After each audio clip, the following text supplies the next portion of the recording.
ఈ వీడియో చూసే ముందు ఒక లైక్ కొట్టి జై శ్రీరామ్ అని కామెంట్ చేయండి. కార్తీక శనివారం వెంకటేశ్వర స్వామిని పూజిస్తే కోరిన కోరికలు తీరడంతో పాటు వెంకటేశ్వర స్వామి సంపూర్ణ ఆశీర్వాదం లభిస్తుంది. నవంబర్ 30వ తేదీన చివరి కార్తీక శనివారం వచ్చింది.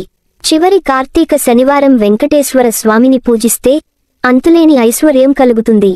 కాబట్టి ఇంతటి పవిత్రమైన కార్తీక శనివారం నాడు వెంకటేశ్వర స్వామిని ఎలా పూజించాలి, పాటించాల్సిన నియమాలు ఏమిటో ఈ వీడియోలో తెలుసుకుందాం. ముందుగా ఈ వీడియోకి ఒక లైక్ కొట్టి మా ఛానల్ని సబ్స్క్రైబ్ చేసుకోండి. మీ జీవితంలో ఎన్ని కష్టాలు ఉన్నా సరే ఈ చివరి కార్తీక శనివారం నాడు భక్తి శ్రద్ధలతో వెంకటేశ్వర స్వామిని పూజించండి. ఖచ్చితంగా మీ జీవితంలో మార్పు వస్తుంది. ఈ నెల నవంబర్ 30వ తేదీన శనివారం నాడు స్త్రీలు ఉదయాన్నే నిద్రలేచి చన్నీటితో తలస్నానం చేసి ఇంట్లో పసుపు నీళ్లు చల్లుకొని ఇంటి గడపలకు పసుపు రాసి ఇంట్లో వెంకటేశ్వర స్వామికి పూజ చేయాలి. కార్తీక శనివారం పూజ చేసే స్త్రీలు కాళ్లకు పసుపు రాసుకుని కుంకుమ బొట్టు పెట్టుకుని నిండు ముత్తైదులాగా తయారయి స్వామివారిని పూజించాలి. ముందుగా వెంకటేశ్వర స్వామి పటాన్ని శుభ్రం చేసుకుని స్వామివారి పటానికి గంధం బొట్లు పెట్టుకోవాలి. మీ దగ్గర ఉన్న నగలతో స్వామివారి పటాన్ని నిండుగా అలంకరించుకోండి. వెంకటేశ్వర స్వామి పూజలో ముఖ్యంగా తులసిమాల తప్పనిసరిగా ఉండాలి. స్వామివారికి తులసిమాలను వేసి పూలతో అలంకరించుకోవాలి. స్వామివారి పటానికి తులసిమాల వేయలేనివారు వెంకటేశ్వర స్వామి పటం ముందు కొన్ని తులసి దళాలను పెట్టుకుని పూజ చేసుకోవచ్చు. ఏడుకొండలవాడి పూజలో పిండి దీపానికి విశిష్టమైన స్థానం ఉంది. కాబట్టి వెంకటేశ్వర స్వామి పూజలో పిండి దీపాలు వెలిగిస్తే కోరిన కోరికలన్నీ నెరవేరుతాయి.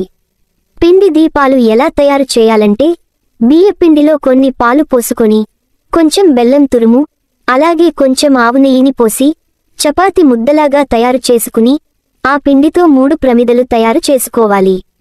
ఈ 3 పిండి దీపాలకు కుంకుమ బొట్లు పెట్టి వెంకటేశ్వర స్వామి పటం ముందు పెట్టి ఒక్కో దీపంలో 7 వత్తులు వేసి ఆవు నెయ్యితో కాని నువ్వుల నూనెతో కాని వెంకటేశ్వర స్వామికి దీపారాధన చేయాలి. ఇక పూజలో నైవేద్యంగా ఒక చిన్న బెల్లం ముక్కను సమర్పించినా సరే స్వామివారి అనుగ్రహం సంపూర్ణంగా లభిస్తుంది. ఓం గోవిందాయ నమః అనే మంత్రాన్ని చదువుతూ ఇంట్లో పూజ చేయండి. వెంకటేశ్వర స్వామికి అత్యంత ప్రీతికరమైన వాటిలో పచ్చ కర్పూరం ఒకటి. కాబట్టి ఈ కార్తీక శనివారం ఇంట్లో పూజ చేసేటప్పుడు వెంకటేశ్వర స్వామికి పచ్చ కర్పూరంతో హారతి ఇస్తే మీ ఇంటికి అష్టైశ్వర్యాలు కలుగుతాయి. చివరగా 5 ప్రదక్షిణాలు చేసి తలపైన అక్షింతలు వేసుకుని స్వామివారికి నమస్కారం చేసుకోండి. అప్పుల సమస్యలతో బాధపడేవారు ఈ కార్తీక శనివారం వెంకటేశ్వర స్వామికి పూజ చేసేటప్పుడు 21 యాలకులను ఒక దారానికి గుచ్చి ఒక యాలకుల మాల తయారు చేసి స్వామివారి పటానికి వేస్తే అప్పుల సమస్యలన్నీ తీరిపోతాయి.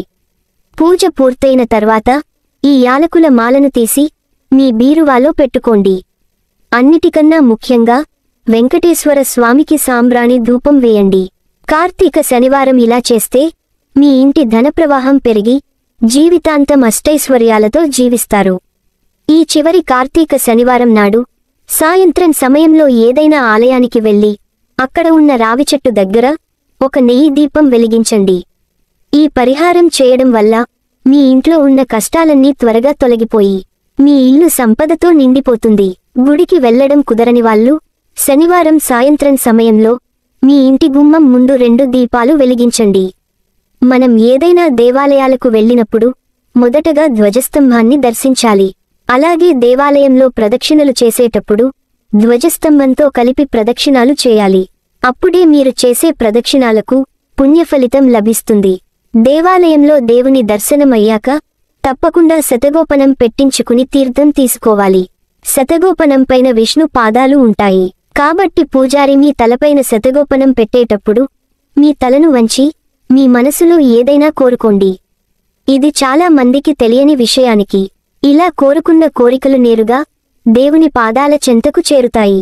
మనకు ఏదైనా కష్టం వచ్చినప్పుడు ఆ సమస్యల నుండి వెంటనే గట్టెక్కించమని వెంకటేశ్వర స్వామిని వేడుకుంటాము.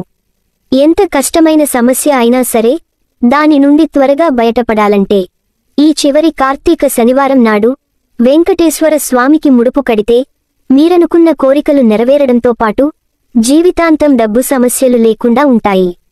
అయితే కార్తీక శనివారం కట్టే వెంకటేశ్వర స్వామి ముడుపుకు ఎంతో శక్తి ఉంటుంది. ఈ కార్తీక శనివారం స్వామికి ముడుపు కట్టలేనివారు ఏదైనా ఒక శనివారం నాడు వెంకటేశ్వర స్వామికి దీపారాధన చేసి ముడుపు కట్టుకోవచ్చు. వెంకటేశ్వర స్వామికి ముడుపు కట్టాలంటే ముందుగా వినాయకునికి మీ మనసులో ఉన్న కోరికలను చెప్పుకొని వెంకటేశ్వర స్వామికి ముడుపు కడుతున్నాను అని మీ సంకల్పం త్వరగా నెరవేరాలని గణపతికి చెప్పుకోవాలి. ఇలా మీ కోరికలను సంకల్పించుకున్న తర్వాత ఒక తెల్లని వస్త్రం తీసుకొని ఆ తెల్లటి వస్త్రాన్ని నీటిలో తడిపి పసుపు రాసి ఆరబెట్టండి. ఈ వస్త్రం పూర్తిగా ఆరిపోయిన తర్వాత ఈ వస్త్రానికి 4 వైపులా కుంకుమ పెట్టి అందులో 11 రూపాయలను వేసి స్వామివారికి ముడుపు కట్టాలి. అలా ముడుపు కట్టేటప్పుడు అసలు మీ సమస్య ఏమిటి, ఎందుకు ముడుపు కడుతున్నారో స్వామికి చెప్పుకుంటూ 3 ముడులు వేసి ఆ ముడుపును స్వామివారి పటం ముందు పెట్టాలి. మీ కోరిక తీరాక ముడుపుతో దర్శనానికి వస్తానని స్వామివారికి మాట ఇవ్వాలి. తరువాత 108 గోవింద నామాలు చదవాలి. మీ కోరికలు తీరిన తర్వాత ఆ ముడుపు తీసుకొని తిరుమలకి దర్శనానికి వెళ్లి ముడుపుతో పాటుగా కొద్దిగా వడ్డీ కూడా కలిపి స్వామివారి హుండీలో వేయాలి.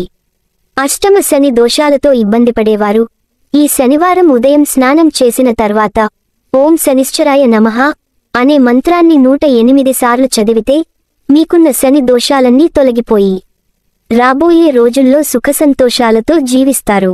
అలాగే శనివారం నాడు నల్ల కుక్కకు ఆహారం పెడితే మీ జాతకంలో ఉన్న రాహుకేతు దోషాలన్నీ తొలగిపోతాయి. ఈ వీడియో మీకు నచ్చితే లైక్ చేసి సబ్స్క్రైబ్ చేయండి.